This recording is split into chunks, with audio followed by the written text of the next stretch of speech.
بسم اللہ الرحمن الرحیم۔ بیت القرآن سعودیہ کے پیارے ساتھیوں، السلام علیکم ورحمۃ اللہ وبرکاتہ۔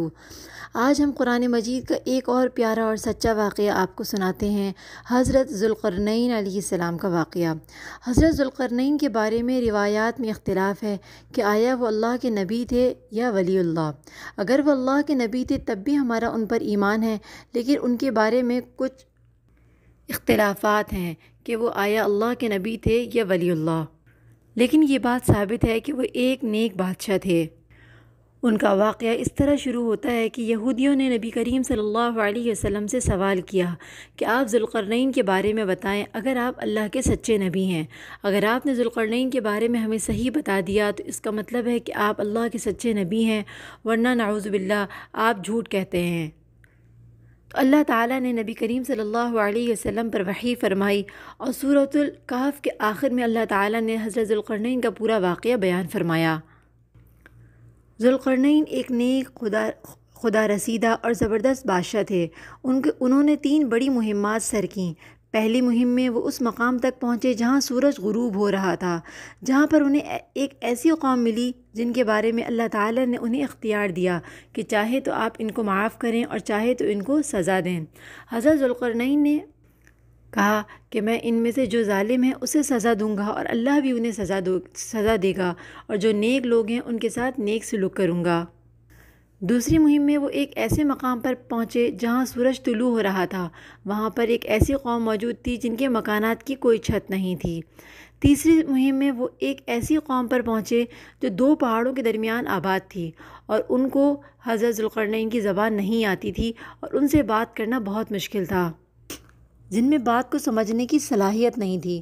وہ حضرت ذوالقرنین سے کہنے لگے کہ آپ اللہ کے نیک بندے ہیں، آپ ہمیں یاجوج ماجوج سے نجات دلائیں۔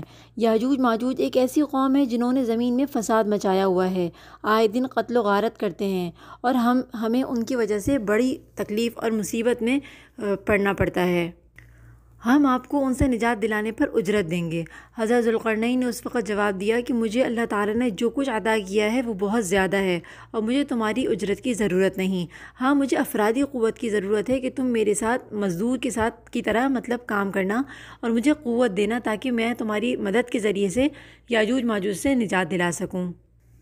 تو حضرت ذوالقرنین نے بہت محنت کے ساتھ اور بہت وقت لگا کے پہلے لوہا جمع کیا، اور اس لوہے کو پگھلا کے پہلے اس کی لوہے کی چادریں بنائیں، پھر لوگوں کی مدد کے ذریعے سے اس کو پہاڑ پر پہنچایا، اور پورے 2 پہاڑوں کے درمیان میں ان چادروں کو لگا دیا۔ ان چادروں کو چوڑائی میں لگایا کہ ان کو اگر وہ لمبائی میں لگاتے تو اس طرح یاجوج ماجوج اس کو پگھلا کر یا سوراخ کر کے اس کو توڑ سکتے تھے۔ تو ان کو چوڑائی کے ذریعے چوڑائی میں لگایا، اور پلیٹوں کو چوڑائی میں لگانے کے بعد ان کو پگھلایا۔ ان کو اس طریقے سے پگھلایا کہ جب وہ گرم ہو گئیں اور پگھلنے لگیں تو تانبا پگھلا کے ان لوہے کی چادروں کے اوپر ڈالا تاکہ وہ لوہا تانبے کے ساتھ مکس ہو جائے، اور وہ اتنی مضبوط دیوار بن گئی کہ یاجوج ماجوج کے لیے اس کو توڑنا اور اس کو پار کرنا ناممکن ہو گیا۔ اس پورے واقعے کو قرآن مجید میں کس طرح اللہ نے بیان کیا، ہم اس کو دیکھتے ہیں۔ قرآن مجید کی سورہ کہف کی آیت نمبر 83 میں اللہ فرماتے ہیں، وَيَسْأَلُونَكَ عَنْ ذِي الْقَرْنَيْنِ، وہ آپ سے ذوالقرنین کا حال پوچھتے ہیں، کہہ دیجئے کہ میں اس کا کچھ حال تمہارے سامنے بیان کروں گا۔ ہم نے اس کو زمین میں اقتدار دیا تھا، اور ہم نے اس کو ہر چیز کا سامان دیا تھا، جس کے نتیجے میں وہ ایک راستے کے پیچھے چل پڑا، یہاں تک کہ جب وہ سورج کے غروب ہونے کے مقام تک پہنچ گیا تو اس نے سورج کو دیکھا کہ وہ ایک کالے پانی میں ڈوب رہا ہے، اور وہاں اس کو ایک قوم ملی۔ ہم نے کہا کہ اے ذوالقرنین، تم چاہو تو اس کو سزا دو اور چاہو تو اس کے ساتھ اچھا سلوک کرو۔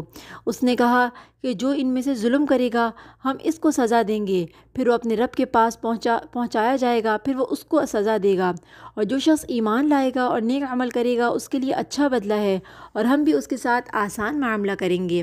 پھر وہ ایک راہ پر چل دیا، حتیٰ اذا بلغ مطلع الشمس، یہاں تک کہ جب وہ سورج نکلنے کی جگہ پہنچا تو اس نے سورج کو ایسی قوم پر طلوع ہوتے ہوئے پایا جن کے لیے ہم نے سورج کے اوپر کوئی آڑ نہیں رکھی تھی، یعنی کہ بغیر چھت کے گھروں پہ۔ کذالک، یہ اسی طرح ہے، وقد احطنا، اور ہم ذوالقرنین کے احوال سے باخبر ہیں۔ پھر وہ ایک راہ پر چلا، یہاں تک کہ جب وہ 2 پہاڑوں کے درمیان پہنچا تو ان کے پاس اس نے ایک قوم کو پایا جو کوئی بات سمجھ نہیں پاتی تھی۔ انہوں نے کہا کہ اے ذوالقرنین، یاجوج اور ماجوج اس زمین میں فساد پھیلانے والے لوگ ہیں، تو کیا آپ ہم کو اس سے نجات دلائیں گے اور ہم آپ کو اس کے بدلے میں کچھ مال کی پیشکش کر سکتے ہیں؟ آپ ہمارے اور ان کے درمیان کوئی دیوار بنا دیں۔ ذوالقرنین نے جواب دیا کہ جو کچھ میرے رب نے مجھے دیا ہے وہ بہت ہے، تم محنت سے میری مدد کرو، میں تمہارے اور ان کے درمیان ایک دیوار بنا دوں گا۔ تم مجھے لوہے کے تختے لا کر دو۔ یہاں تک کہ جب اس نے دونوں کے درمیان خلا کو بھر دیا تو لوگوں سے کہا کہ آگ دہکاؤ۔ یہاں تک کہ جب اس کو آگ کر دیا گیا، مطلب اتنا گرم کر دیا گیا، تو کہا کہ لاؤ اب میں اس پر پگھلا ہوا تانبا ڈال دوں۔ بس یاجوج ماجوج نہ اس پر چڑھ سکتے تھے اور نہ اس میں سوراخ کر سکتے تھے۔ ذوالقرنین نے کہا کہ یہ میرے رب کی رحمت ہے، پھر جب میرے رب کا وعدہ آئے گا تو وہ اس کو ڈھا کر برابر کر دے گا، اور میرے رب کا وعدہ سچا ہے، اور اس دن ہم لوگوں کو چھوڑ دیں گے، وہ موجوں کی طرح ایک دوسرے میں گھسیں گے اور سور پھونکا جائے گا، پھر ہم سب کو ایک ساتھ جمع کریں گے۔ اس دن ہم جہنم کو منکروں کے سامنے لائیں گے۔ اب یہاں پر اللہ تعالیٰ نے یہاں پر اللہ اس واقعے کے بعد یہ ذکر فرما رہے ہیں کہ جب وہ وقت آئے گا، یعنی قرب قیامت کا وقت آئے گا، تو اللہ تعالیٰ اس دیوار کو ڈھا دیں گے اور یاجوج ماجوج باہر نکل آئیں گے۔ ہم یاجوج ماجوج کے بارے میں کچھ پوائنٹس کو یاد رکھ سکتے ہیں۔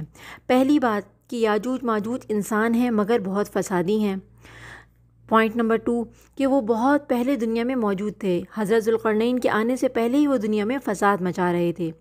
نمبر 3 قرب قیامت میں وہ نکلیں گے اور بہت زیادہ ہوں گے، اس لیے کہ ان کی نسل بہت تیزی سے بڑھ رہی ہے، اسی لیے قرآن مجید میں اللہ فرما رہے ہیں کہ وہ ایک دوسرے میں گھسے ہوئے ہوں گے، اتنے زیادہ ہوں گے جیسے کہ وہ گویا ایک دوسرے میں گھسے ہوئے ہوں گے۔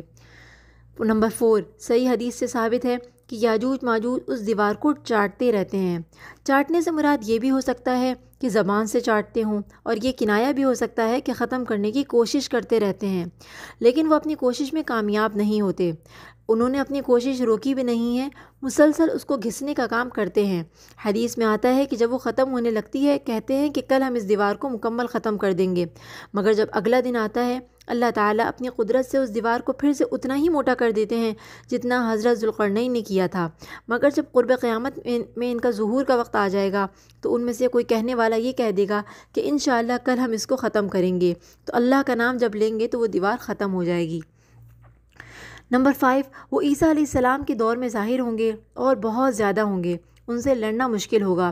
حضرت عیسیٰ علیہ السلام مسلمانوں کے ساتھ کوہ طور میں پناہ لیں گے، وہ اللہ سے دعا کریں گے اور اللہ تعالیٰ ایک وبا ان میں پھیلا دیں گے، اور تمام یاجوج ماجوج اس وبا کے ذریعے ہلاک ہو جائیں گے، اور زمین ان کی لاشوں سے بھر جائے گی، اور اتنا تعفن زمین میں پھیل جائے گا۔ پھر عیسیٰ علیہ السلام کی دعا سے اللہ تعالیٰ بارشوں کے ذریعے اور بارشوں کے ذریعے سے اس تعفن کو اور اس یاجوج ماجوج کی لاشوں کو دنیا سے صاف کریں گے، اور دنیا ان سے صاف ہو جائے گی۔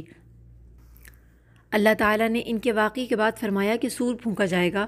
اللہ تعالیٰ نے مختصراً یہاں بیان فرمایا ہے، مطلب یہ ہے کہ قیامت کی نشانیوں میں سے ایک بڑی نشانی ہے کہ یاجوج ماجوج جب دنیا میں آئیں گے اور ان کے مرنے کے بعد عیسیٰ علیہ السلام کے ظہور کے بعد قرب قیامت بہت قریب ہوگی۔ یہ قیامت کے قریب ہونے کا بہت ہی وقت قریب ہوگا، اس لیے یہ ایک بہت بڑی نشانی ہے قیامت کی۔ یہیں پر ہم اس یاجوج ماجوج کے اور ذوالقرنین کے واقعے کو ختم کرتے ہیں۔ اللہ تعالیٰ حضرت ذوالقرنین پر رحمت نازل فرمائے کہ وہ اللہ کے ایک نیک بندے اور زبردست بادشاہ تھے۔ وآخر دعوانا الحمدللہ رب العالمین۔ ملتے ہیں ایک نئے اور سچے واقعے کے ساتھ، تب تک کے لیے اجازت دیجیے۔ السلام علیکم ورحمۃ اللہ وبرکاتہ۔